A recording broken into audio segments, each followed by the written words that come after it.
তো নিজের মা বোন তো নিজের দামই জানে না। বলেন সোনা দামি না হীরা দামি? হীরা আল্লাহ কোথায় তৈরি করেন? কোথায়? আরে বলেন না, বলেন না, আরে বলতে থাকেন। একজন বলছে ঠিক, কয়লার খনির ভিতরে। কয়লা কিরকম?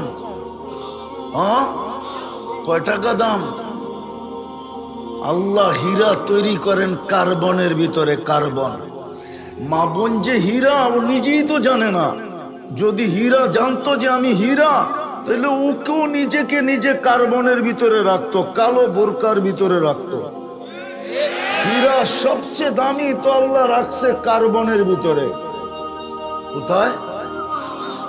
কালো কয়লা, এটার নামই কার্বন।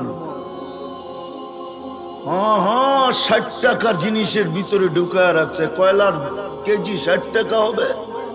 জয়া যদি বিশ্বাস না হয় তো এইখানে যদি কোনো ইটের বাটা থাকে, জিজ্ঞাসা করেন কয় টাকা করে কয়লা কিনে, নাইলে 100 টাকাই হবে।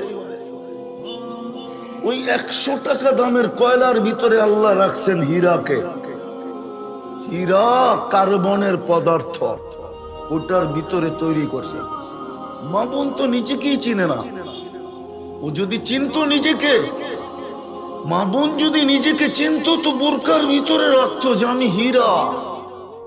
আমাকে জান্নাতের 7 দরজা 8 দরজা ডাকে, ডাকে এবং ডাকবে। জান্নাতের আর দরজা প্রত্যেক মা বোনকে ডাকবে যদি সে হীরা বানাইতে পারে।